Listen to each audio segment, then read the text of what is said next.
사람은 누구나 행복하기를 원합니다. 행복하게 살기를 원치 않는 사람은 아무도 없죠. 그래서 어떤 형태로든지 내가 행복할 수 있도록 노력을 하는 거죠. 행복. 사전에서는 욕구가 충족되어서 충분히 만족과 기쁨을 느끼는 상태라고 되어 있습니다. 그리고 또 다른 사전에는 사람이 생활 속에서 기쁘고 즐겁고 만족을 느끼는 것. 그러니까 조금 쉽게 얘기하면 행복이란 기쁨과 만족한 상태가 유지되는 것이라고 이야기를 할 수 있습니다. 기쁨과 만족을 느낀다라는 것이죠. 그래서 저마다 자신이 생각하는 기쁨과 만족을 얻기 위해서 노력합니다. 기쁘고 만족스러울 때 행복을 느낄 수 있기 때문입니다. 사람들에게 행복을 주는 여러 가지 요소들이 있죠. 행복의 조건이라고 이야기할 수 있는 것들입니다.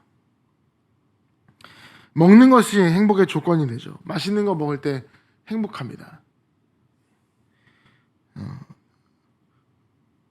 제가 요 근래 몸이 조금 안 좋아서 먹고 싶은 것을 마음껏 못 먹으니까 이전에 먹고 싶은 것을 마음껏 먹었을 때가 얼마나 행복한지 다시 한번 깨닫게 되었습니다.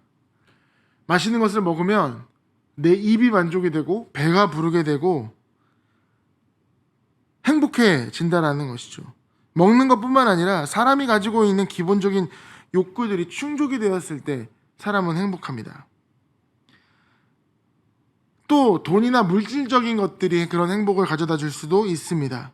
가진 것으로 행복을 느끼는 거죠. 내가 얼마나 있다, 내게 가진 것이 이 정도나 있다라는 것을 항상 바라보면서 내 소유를 보면서 행복합니다. 그리고 행복의 조금 높은 단계인 어떤 것을 이루었을 때, 무엇인가의 일을 업적을 성취했을 때에도 행복을 느낄 수가 있죠. 목표나 꿈을 이루는 것, 원하는 대학에 들어갔거나 원하는 직장에 취직을 한다면 그 행복을 느낄 수 있는 것입니다. 그래서 흔히 사람들은 성공하는 것이 행복의 조건이다라고 이야기를 하죠. 조금 더 높은 수준의 행복을 이야기를 해볼까요? 다른 사람을 돕는 데서 기쁨을 느끼는 사람도 있을 것입니다. 봉사나 선행을 행하면서 다른 사람을 돕는 것으로 인하여서 내가 행복을 느끼는 단계도 아마 행복이라는 거죠. 여러분은 어떠한 행복의 조건을 가지고 계십니까? 행복에 관한 연구가 참 많이 이루어지고 있습니다. 책도 굉장히 많이 나와 있죠. 행복한 사람들의 22가지 긍정적인 습관, 불행을 행복으로 바꾸는 7가지 기술, 행복한 삶을 사는 9가지 방법, 행복을 위해 필요한 7가지 재료, 행복해지는 6가지 법칙, 습관, 기술, 방법, 재료. 이 책들이 이야기하고자 하는 것이 무엇입니까? 행복하게 살자이죠. 그렇게 행복하게 살기 위해서는 이런 것들이 노력이 필요하다는 겁니다. 긍정적인 생각과 태도, 좋은 습관을 기르면 행복해질 수 있다. 얼핏 들으면 어느 정도 맞는 말이기에 오해할 수도 있죠. 내가 그 정도의 습관, 7가지 정도의 습관만 가지고 있으면 행복해질 수 있구나. 내가 6가지의 어떠한 재료들만 있으면 나의 삶에 행복해질 수 있구나 라고 오해할 수 있는 말입니다. 자신의 노력만으로 행복을 가질 수 있는 사람이 얼마나 되겠습니까? 만약에 노력만으로 행복을 얻는다면 그 행복은 일시적인 감정일 뿐이죠. 진짜 행복은 나의 노력만으로 되는 것은 아닙니다. 왜냐하면 우리가 바라는 행복은 그런 자기 최면 같은 것이 아니기 때문이죠. 긍정적으로 생각하자. 나는 행복하다. 난 괜찮을 거야. 라고 해서 행복이 채워지는 것이 아니라는 거죠. 진짜 행복은 현실을 초월하지만 또 현실을 무시하는 것도 아닙니다. 진짜 행복은 어떠한 상황에서건 내가 힘든 건 어렵건 내가 가진 게 많건 적건 간에 어떠한 상황에서건 기뻐할 수 있고 만족할 수 있는 것을 행복이라고 이야기를 하죠. 여러분에게는 그런 행복이 있으십니까? 무엇 때문에 행복하십니까? 아니면 행복하지 않다라고 느껴지시면 무엇이 부족하다고 생각하십니까? 그러면 어디서 그 부족한 것들을 채울 수 있다라고 생각을 하고 계십니까? 우리가 너무나 잘 알고 있고 익히 들어있는 오늘 시편의 23절의 말씀에 그 행복의 조건들이 다 들어있는 것 같습니다. 시편의 기자는 다윗이죠. 맨 처음부터 이렇게 고백하고 있습니다. 내게 부족함이 없다. 부족함이 없다라고 고백을 하고 있습니다. 조금 더 친근하게 번역을 한다면 아쉬울 것이 없다. 나의 환경과 형편에 상관없이 내가 아쉬울 것이 없다라고 고백을 하는 겁니다. 행복하다라는 거죠. 다윗은 어떻게 이런 고백을 할 수 있었을까요? 그 다윗 정도면 왕이니까, 한 나라의 왕 정도 되면 충분히 그렇게 이야기할 수 있지 않을까라고 생각을 하겠지만, 다윗이 사실 이 시편을 언제 썼는지를 우리가 알 수 없지만 그의 삶을 생각을 해볼 때 그가 왕이었기에 어려움이 없었기 때문에 이런 고백이 나왔다라고 말하기는 쉽지 않을 것입니다. 왜냐하면 우리가 너무나 잘 아는 대로 다윗의 인생은 누구보다 어려움을 많이 겪었죠. 왕이 된 후에도 그러했습니다. 4절과 5절에 보시면 사망의 음침한 골짜기가 나오고요, 내 원수의 목전이라는 표현이 있습니다. 다윗이 지금 완전히 모든 것이 충족한 상태가 아니라는 거죠. 그래서 이 부족함이 없다라는 다윗의 고백은 어려운 상황을 뛰어넘고 있습니다. 자신의 형편과 상태에 상관없이 나는 만족한다라는 것입니다. 다윗은 이렇게 다른 차원의 행복을 우리에게 이야기를 해주고 있습니다. 그 이유는 다윗이 행복의 조건이라 할 수 있는 단 하나의 조건, 그것은 바로 여호와는 나의 목자이시기 때문이다라고 이야기를 하고 있습니다. 그렇기 때문에 내가 부족함이 없고 부족함이 없는 상태, 행복한 상태다 고백하고 있죠. 행복의 조건을 여호와는 나의 목자다, 하나님이라고 표현하고 있는 겁니다. 다윗이 행복할 수 있는 것, 그가 만족할 수 있는 것, 나에게 부족함이 없다라고 고백할 수 있는 것은 하나님 때문입니다. 1절에 바로 나와 있죠. 다윗은 하나님과 자신과의 관계를 목자와 양의 관계로 표현을 하고 있습니다. 다윗 그도 양을 동무하는 목자였죠. 그래서 목자가 무엇을 하는 사람인지, 양에게 어떤 특징이 있는지 목자는 양에 대해서 누구보다 잘 알고 있었기 때문에 목자였던 다윗이 하나님에 대해서 하나님께서 나의 목자시다라고 표현을 하는 겁니다. 다윗이 이 시를 노래하면서 특별히 나라는 그 표현이 계속 반복되죠. 오늘 본문에도 14번 정도 나오는데 원문으로 보게 되면 17번 정도 나옵니다. 6구절의 짧은 시에서 나라는 표현이 이렇게 많이 반복되는 것은 정말로 이 다윗이 자기의 고백을 진심으로 하고 있다라고 보여집니다. 하나님은 나에게 목자 같은 분이십니다 라는 그 고백, 다윗의 고백입니다. 그리고 이 다윗의 고백은 하나님을 믿는 사람들에게 감동으로 다가오죠. 찰스 스펄전 목사님은 이 23편의 말씀을 시편의 진주라고 표현을 했습니다. 이 시편이 주는 위로와 은혜가 엄청나다는 것이죠. 그래서 이 많은 사람들이 시편 23편을 많이 외우기도 하고 입술에 또 마음에 새기기도 합니다. 특별히 힘든 시기를 겪고 있는 사람들에게 이 시편이 세상에 줄 수 없는 위로와 힘을 주기도 하죠. 우리에게도 이 시편이 항상 필요합니다. 이 시편의 말씀으로 인생의 힘을 얻을 수 있는 여러분이 되셨으면 좋겠습니다. 이 다윗의 고백이 그저 시편에 나와 있는 멋진 고백으로 끝나는 것이 아니라 정말 나의 고백으로 입술로 고백되어지기를 원한다는 겁니다.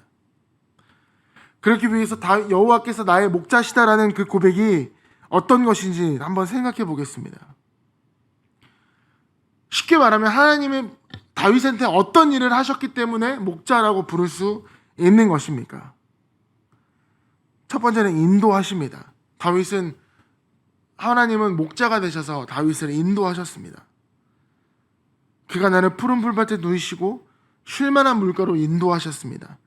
3절, 내 영혼을 소생시키시고 자기 이름을 위하여 의의 길로 인도하시고 계십니다. 양의 특징을 알면 이 시편의 말씀을 조금 더 잘 이해할 수 있을 것입니다. 여러분 너무나 많이 양에 대해서 들으셨죠? 지독한 근시입니다. 바로 눈앞에 있는 것만 볼 수 있는 거죠. 멀리 있는 것을 절대 보지 못합니다. 그래서 어디로 가야 하는지, 풀이 있는 곳, 물이 있는 곳, 양은 스스로 찾을 수 없습니다. 게다가 방향 감각이 거의 없다고 보시면 됩니다. 그 스스로 쉴 만한 곳을 찾을 수가 없는 그런 존재죠. 우리의 인생이 그러합니다. 목자가 없는 양과 같습니다. 어디로 가야 하는지, 어디로 가서 쉬어야 하는지, 어디에 가면 내가 먹을 것이 있는지 알 수가 없습니다. 그런데 그런 다윗에게, 그 양에게 하나님은 목자가 되셔서 인도하고 계십니다. 푸른 풀밭과 쉴 만한 물가로.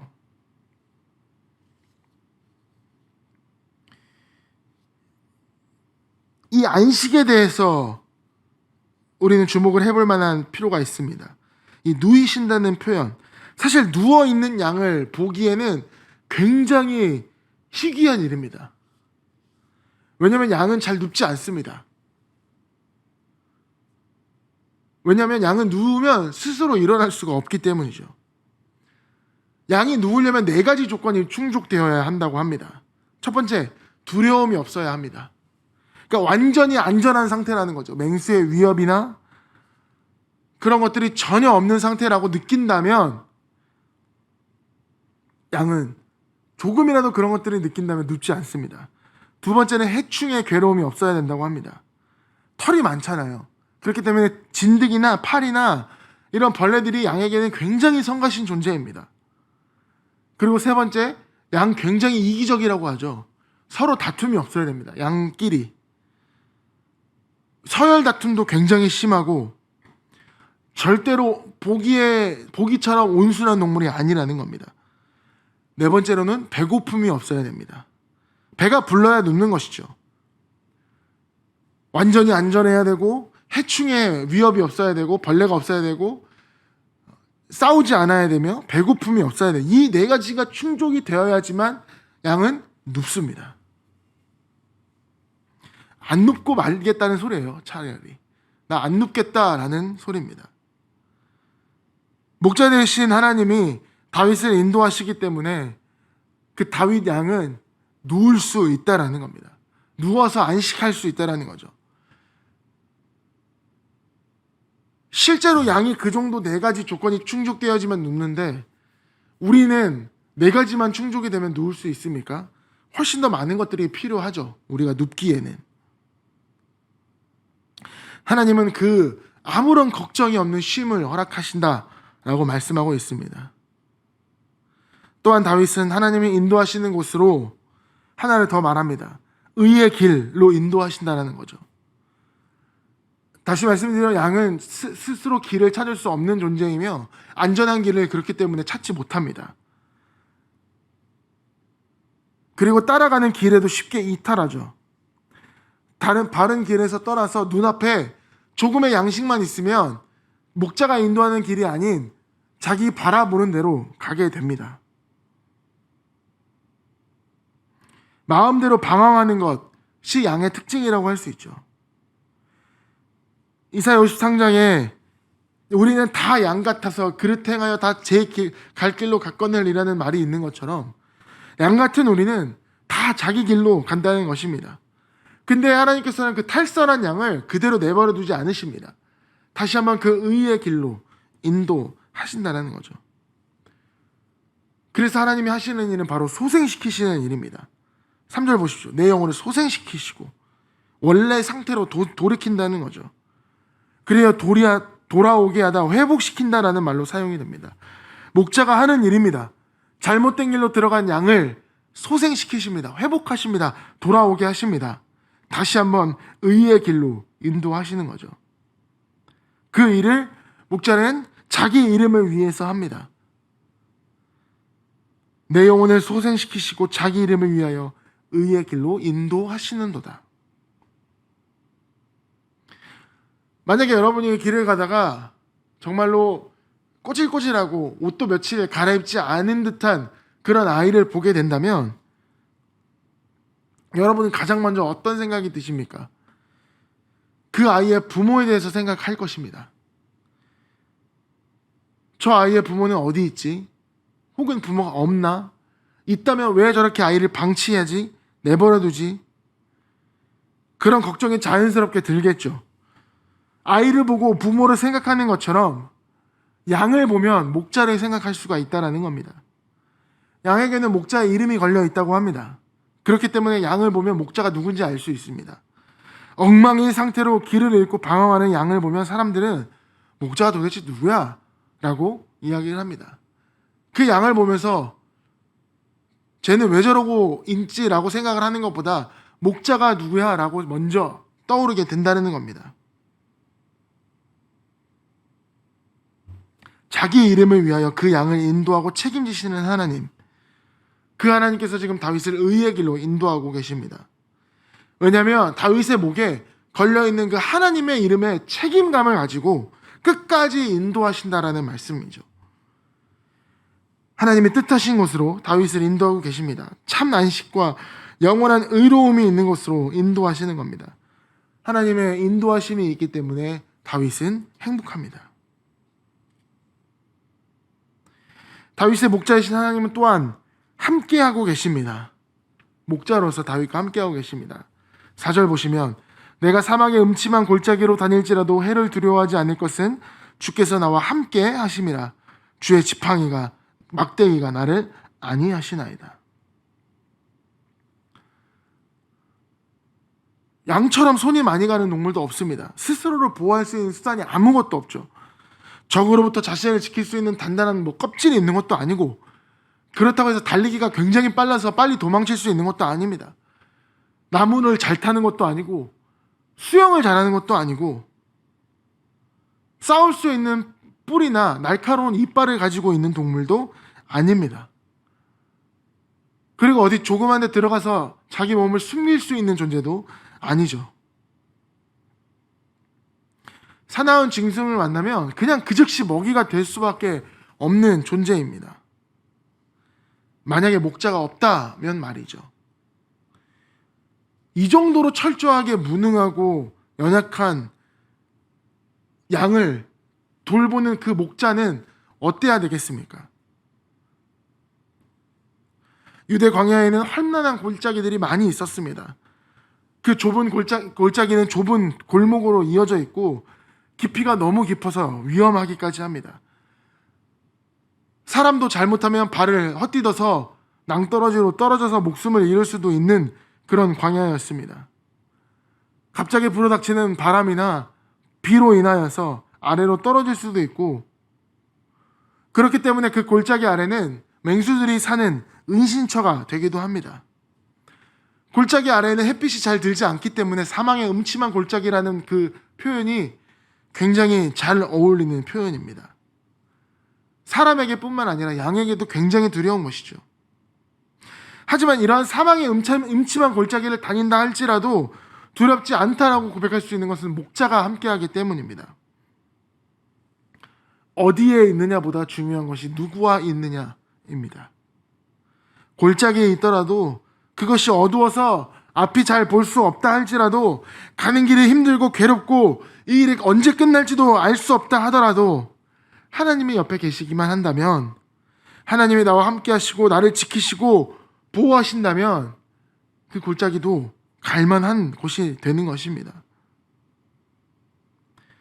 하나님께서 그 모든 과정을 함께 하시기에 그 골짜기 가운데서도 더 빛나고 값진 행복을 느낄 수 있다는 거죠.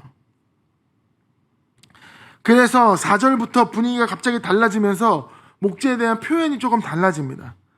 하나님에 대해서 원래는 그라고 이야기를 하고 있었는데 이제는 주라는 표현으로 바뀝니다.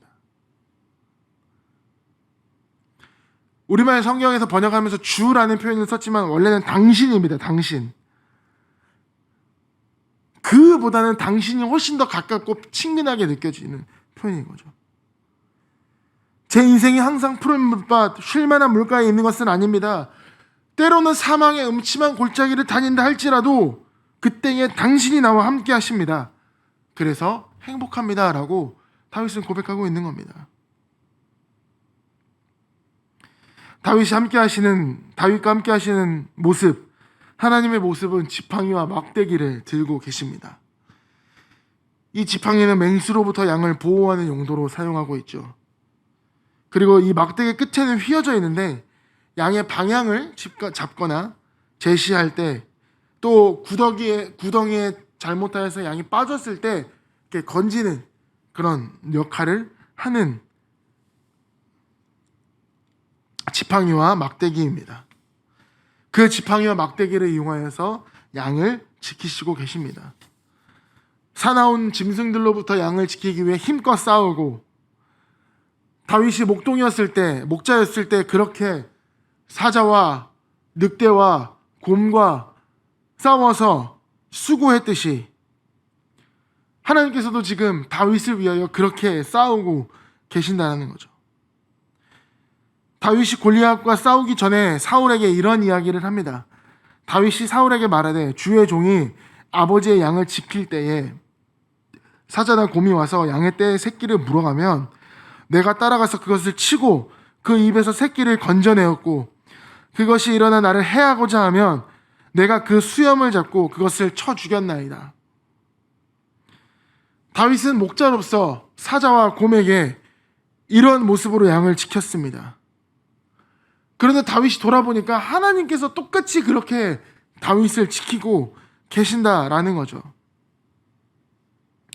사자의 입과 같은 사망의 음침한 골짜기에서 다윗을 건져내셨고, 곰의 발톱과 같은 원수가 위협할 때에도 주의 지팡이와 막대기가 다윗을 안전하게 지켜주셨습니다. 당신이 함께 하시기에, 하나님이 함께 하시기에 다윗은 안전할 수 있고 행복합니다. 그리고 하나님은 다윗에게 공급하고 계십니다. 목자로서 공급하고 계시죠. 5절입니다. 주께서 내 원수의 목전에서 내게 상을 차려주시고 기름을 내 머리에 부으셨으니 내 잔이 넘치나이다. 이제 시는 또 한 번의 장소 이동을 합니다. 푸른 풀밭에서 사망의 음침한 골짜기로 갔다가 이제는 잔치가 벌어지는 집으로 간다는 거죠. 초대에 받아서 주인의 극진한 대접을 받고 있는 상태입니다.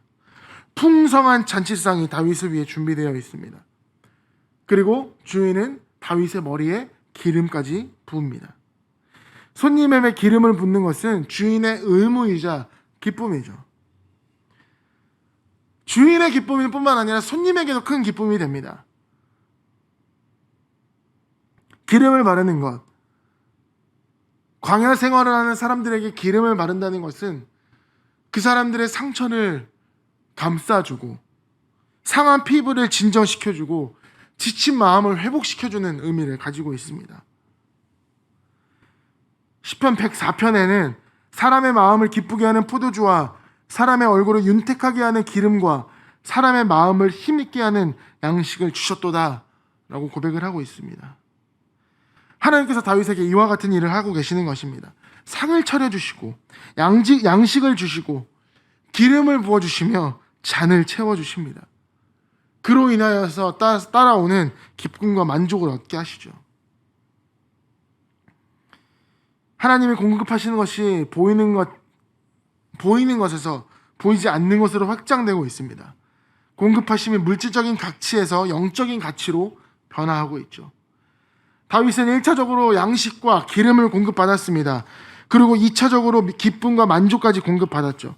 결과적으로 하나님은 다윗에게 행복을 공급하신 것입니다. 아낌없이 풍성히 내 잔이 넘치나이다. 5절에서 다윗의 잔은 넘치고 있습니다. 부족함 없이 하나님이 공급하시기 때문이죠. 하나님은 그의 삶을 가치 있는 좋은 것들로 채우고 계십니다. 근데 여기서 조금 어려운 것이 있죠. 내 원수의 목전이라는 뜻인 말입니다. 이 말을 그대로 가져와서 생각해 보면 왜 이런 잔치 식사 자리에 원수가 있는 거지라고 이해가 잘 되지 않습니다. 이 장면을 한번 생각을 해보시면 손님을 초대한 주인의 그 마음을 알 수 있죠. 원수가 앞에 있음에도 불구하고 손님이 편하게 식사를 할 수 있는 것은 뭡니까? 그 주인이 원수보다 훨씬 더 강한 자이기 때문입니다. 그 주인 앞에서 내 원수는 전혀 힘을 못 쓰는 무력해지는 상태가 되죠. 그 주인이 있을 때는 원수가 할 수 있는 것은 아무것도 없습니다. 이빨 빠진 사자처럼 원수는 그 주인의 보호하심 안에서 아무것도 아니다라는 거죠. 형제가 싸우면 부모가 가서 말리죠. 우리는 때때로 형제가 싸우면서 엄마나 아빠 부모님이 없을 때 동생은 형에게 소위 말해서 찍소리도 못하고 있지만 엄마 아빠가 그 사이를 중재하면 동생의 그 틈을 타서 형을 놀리는 모습도 보게 됩니다. 그 시간이 잘못하면 형에게 또 한 대 맞을 수 있는 동생에게 시간인데 어떻게 그렇게 용기가 나서 그 자리에서 형을 놀릴 수 있을까요? 그 동생에게는 부모님이 있기 때문입니다. 부모님이 나를 형으로부터 지켜준다는, 그리고 부모님이 형보다 훨씬 더 강하다는 것이 있기 때문에 그런 행동을 하는 것이죠. 동생에게는 부모님이 있음이 기쁨이 되는 것입니다. 그렇기 때문에 이 원수가 앞에 있다는 것에 손님은 오히려 기쁩니다. 저 원수가 평소에는 나를 해하려고, 나를 어려움에 처하려고 그렇게 분주하게 일하던 사람인데 그 주인 앞에서는 전혀 기를 못 쓰고 나에게 어려움이 되지 않으니 마치 전쟁에서 승리한 후에 원수의 목을 잡아두고 승전가를 부르는 것과 같은 기분일 것입니다. 원수보다 더 강한 주인이 있기 때문에 원수는 아무것도 할 수 없습니다. 원수가 아무리 크고 강하다 할지라도 그 주인이 하나님이신데 무엇을 할 수 있겠습니까? 가장 강한 사람이 나를 지키면 다른 것은 문제가 되지 않는다는 것이죠. 하나님이 마실 것과 먹을 것과 필요한 것을 공급하시면서 또한 원수 앞에서의 그러한 위험도 평안하게 할 수 있도록 안전까지 공급하고 계십니다. 푸른 풀밭, 쉴만한 물가로 인도하셔서 그 필요를 공급하시는 하나님, 손님을 초대한 주인처럼 손님을 위하여 수고하고 필요를 채우고 계시고, 목자가 양의 필요를 알고 성실하게 그 필요를 공급했던 것처럼 하나님 또한 신실하게 다윗의 필요를 채워주고 계시는 것입니다. 정리 한번 해보겠습니다. 다윗의 목자이신 하나님께 다윗은 어떤 일을 했습니까? 인도하셨습니다. 인도자가 되셨고 함께 하셨습니다. 보호자가 되셨고 공급자가 되십니다. 하나님이 다윗의 목자가 되셨다는 것은 인도자이며 보호자이며 공급자라는 말입니다. 그래서 다윗은 목자이신 하나님을 생각하며 6절에 이렇게 이야기를 합니다. 내 평생에 선하심과 인자하심이 반드시 나를 따르느니 내가 여호와의 집에 영원히 살리로다. 아멘. 선하심과 인자하심이 언제까지 있다고요? 평생이요. 평생. 평생에 걸쳐서 다윗과 함께 할 것입니다. 그래서 다윗은 그 하나님과 영원히 함께 하겠다고 다짐하고 있습니다. 하나님을 향한 확신으로 이 시편을 마무리하고 있습니다. 이 시편, 내 말씀처럼 다윗의 행복의 이야기로 끝이 납니까? 다시 말해서 우리도 이와 같은 이 시편과 같은 마무리를 우리도 할 수 있습니까? 이 시편은 철저하게 다윗의 개인적인 경험입니다. 우리는 다윗과 같은 경험을 하지 않았습니다.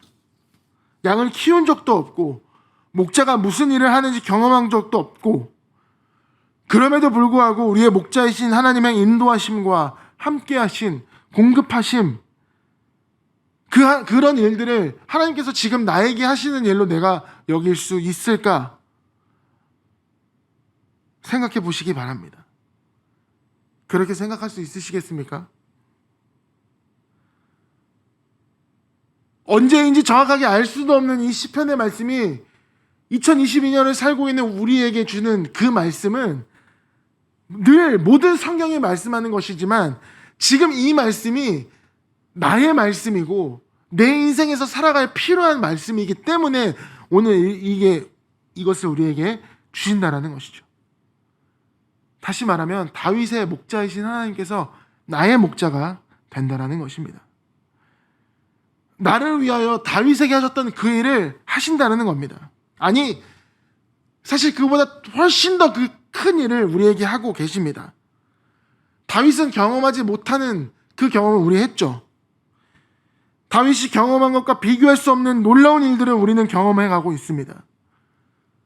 우리의 인생 또한 하나님의 인자하심과 선하심, 그 최대치를 경험했고 그 절정을 맛보게 되었습니다. 요한복음 10장에 나는 선한 목자라, 선한 목자는 양들을 위하여 목숨을 버리거니와 라고 계셨죠. 다윗이 경험하지 못한 이 행복의 최대치입니다.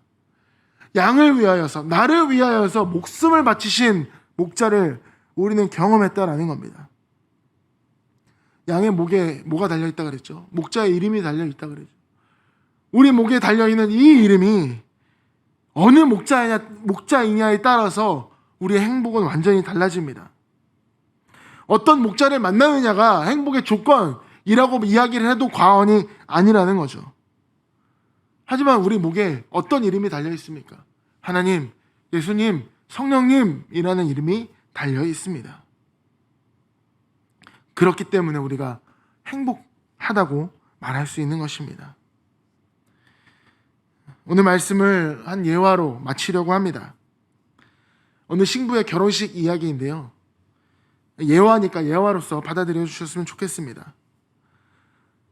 결혼식을 앞둔 신부가 당일날 아침부터 일어나서 피곤하고 오랫동안 치장을 하고 이것저것 챙길 일이 너무 많아서 아무것도 먹지 못한 상태가 되었습니다.